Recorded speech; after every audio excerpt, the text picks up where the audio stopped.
No one wants to really tell what's going on with Caitlin Clark. The media has agreed. Stone.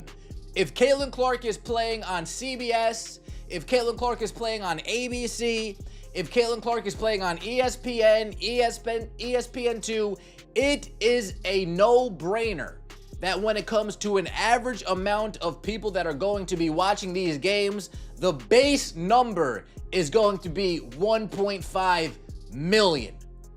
Why is everyone afraid to tell the truth about Caitlin Clark? Mainstream media keeps dancing around it, tiptoeing through game stats, soft interviews, and empty commentary. But behind the scenes, something much deeper is happening. The most watched player in women's basketball is being targeted, and no one in the media wants to say why. All right, Black and White Sports supporters. Well, we got breaking news because we got two major transactions by way of the Indiana Fever. One of them is like, thank God. Good riddance. You quit on the team. See ya. Peace. Whatever. Go away. Bye-bye now. The other one... If you think Caitlin Clark deserves better, hit subscribe. We're not here to sugarcoat it. We're here to tell it like it is. Caitlin Clark wasn't just dropped into the league as another player. She entered as a game changer. She sells out arenas. She moves TV ratings. She's the face of a revival. But instead of celebrating that, the WNBA seems to be resisting it. And worse, so are some of the players on the court with her. Playing time is what I knew. When I pulled her stats up last night, I was thinking about making a video this morning, and I've been gone most of the morning. So it's interesting that I just happened to get home in time for this to break. Was her minutes had significantly dropped from last year.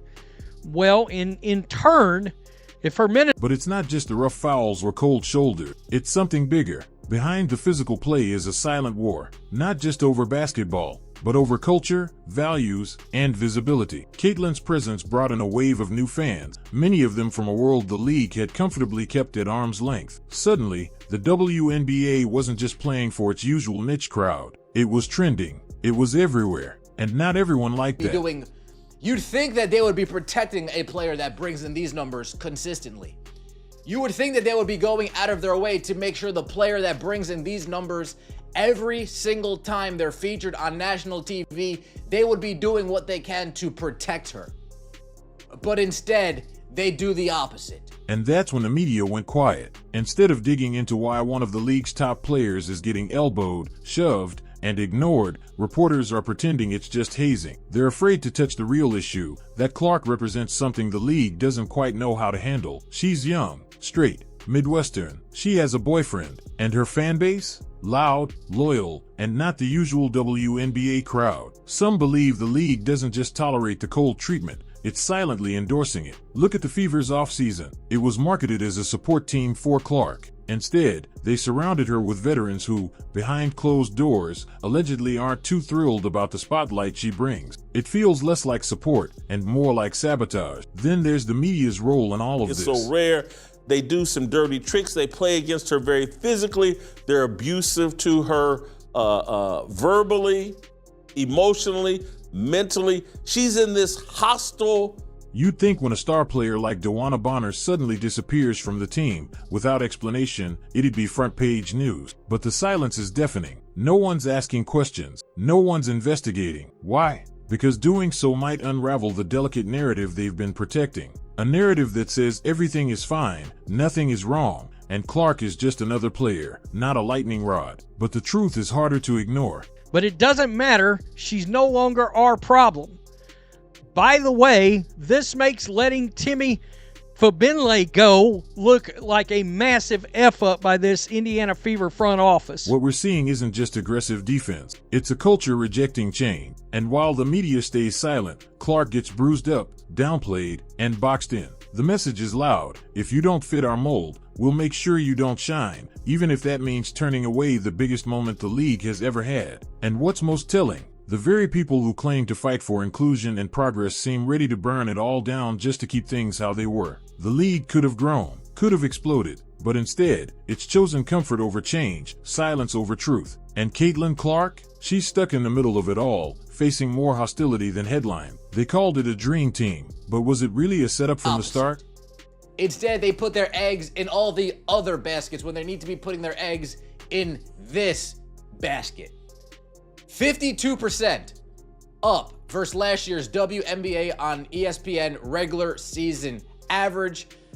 WNBA Countdown is averaging 443 viewers, which is up 33%. The Indiana Fever claimed they were building a powerhouse roster around Caitlin Clark. Fans were told this was her moment, her team. But what we actually got doesn't look like support. It looks like sabotage, because when you look closer, the pieces don't fit. And that's not by accident. They didn't build a team to elevate her, they built one to contain her. First, they brought in Stephanie White. On paper, a respected coach. In reality, someone with a past tied tightly to certain WNBA circles, and not all of them friendly to Clark's rise. Her first big move? Bringing in DeWanna and Natasha Howard, both seasoned players, both part of a core culture in the league that, let's be honest, has never seemed thrilled about the wave of attention Clark brings. So what happens when you hand your future over to people who don't want it to succeed? Bringing in.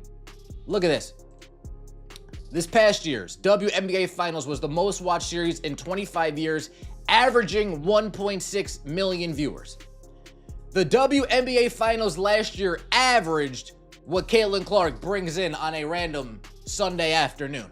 You don't get a dream team, you get a scheme team, a group built not to showcase Caitlin's strengths, but to isolate her. She's the franchise star, yet half the time she looks like an outsider on her own court. The plays don't center around her. The chemistry's off, the body language, cold, and the results speak for themselves. But here's where things get even more twisted. They threw in one player to distract the critics, Sophie Cunningham. She's flashy, she's marketable, she fits the image they needed to make it look like they were balancing the team. But even that feels more like a prop than a plan, because nothing about this roster feels built for winning. It feels built to send a message, and that message?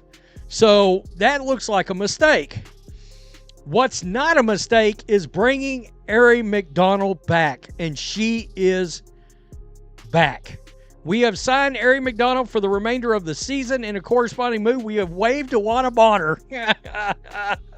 You might be the most watched player in women's basketball, but you'll play by our rules, or not at all. And while fans thought they were watching Clark's rise, they were really watching her containment. A passive-aggressive power move, right from within her own locker room. The players around her aren't just indifferent, they're unaligned. This isn't a team moving as one unit. It's a mix of veterans with their own loyalties, their own priorities, and in some cases, their own frustrations about the spotlight shifting. Suddenly, the league isn't about them. It's about her.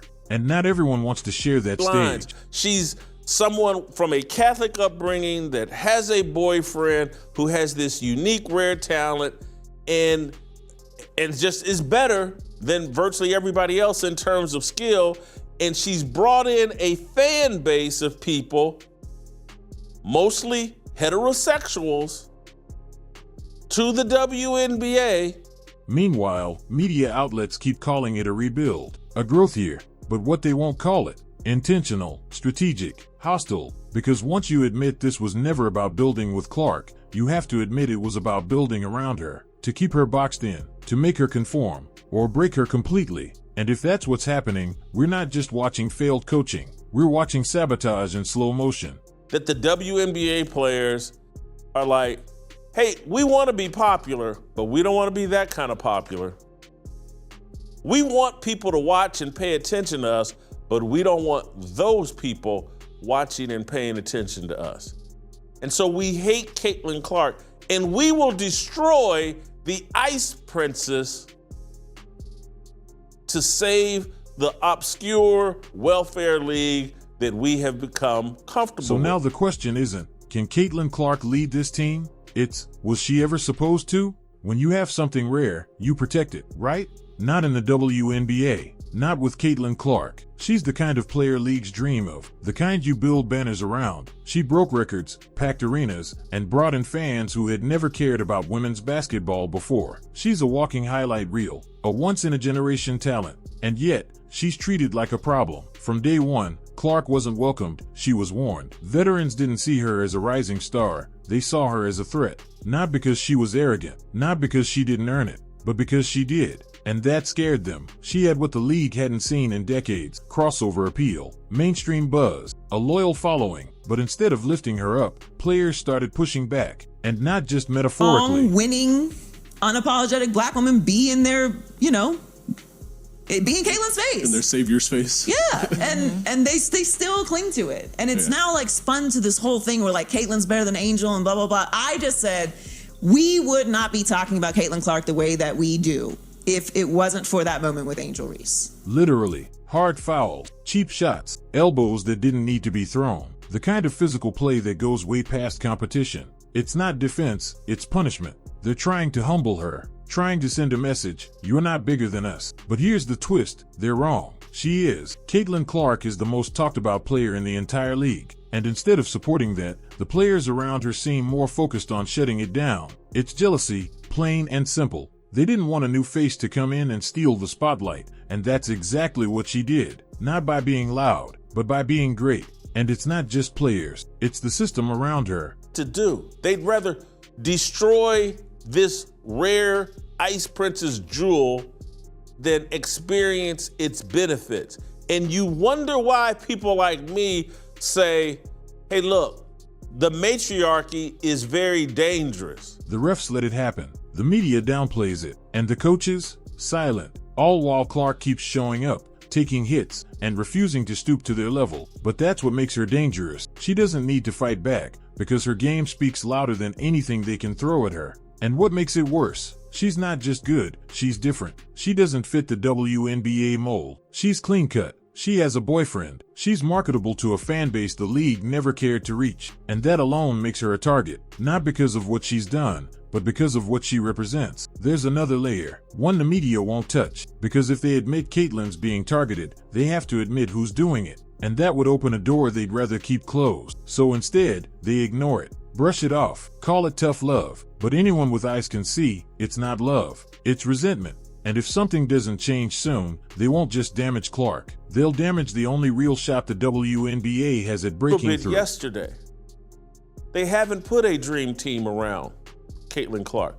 They've put a scheme team around Caitlin Clark. They've surrounded her with her natural enemies. Because the truth is simple. You don't destroy a diamond to protect the gravel around it. What if the problem isn't Caitlin Clark's popularity, but who she attracts? Let's be real, Caitlin Clark didn't just bring skill to the WNBA. She brought fans, a lot of them. People who never watched a women's basketball game are now buying tickets, streaming games, and wearing jerseys. But instead of welcoming that growth, it feels like the league is pulling back, almost like they're afraid of their own success. And that's where things get uncomfortable. Clark appeals to a mainstream audience, families, dads, kids, even college basketball fans who usually stick to men's sports. But that's not the crowd the WNBA was built for. For years, it's thrived as a tight-knit community, small, loyal, and proudly centered around LGBTQ culture. And now, that bubble is being popped, and not everyone's happy about it. Some fans see Caitlin as a bridge, but others see her as a threat.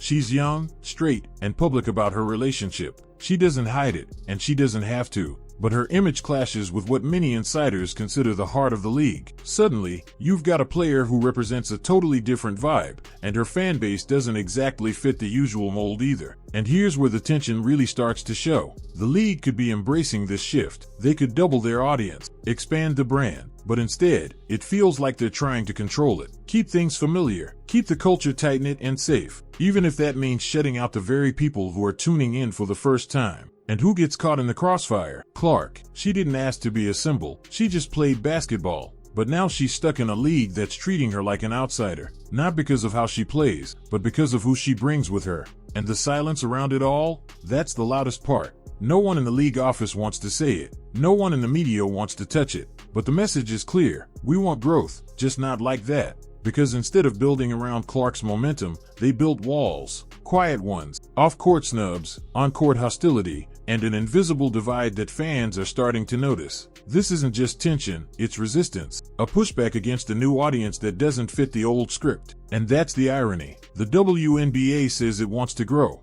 It says it wants more visibility. But when it finally gets a star who can deliver that, they flinch. Here's the bottom line. Caitlin Clark isn't a problem for the WNBA. She's a gift. But the league's refusal to embrace her full impact exposes something bigger. It's not about basketball anymore. It's about gatekeeping, about control, about deciding who's allowed to represent the league and who's not. And if the WNBA keeps playing that game, they won't just lose Clark. They'll lose the entire audience she brought with her. What if the WNBA never wanted to grow? Everyone assumes every league wants to get bigger, more fans, more money, more attention. But when it comes to the WNBA, the opposite might be true. Because the minute Caitlin Clark showed up and brought real buzz with her, the league didn't rise to the moment. It pulled back. And now people are asking, was that on purpose? For years, the WNBA operated in a comfort zone. A tight community, small crowds, niche media, events that felt more like local festivals than national competitions. They weren't chasing mass appeal, they were preserving a culture.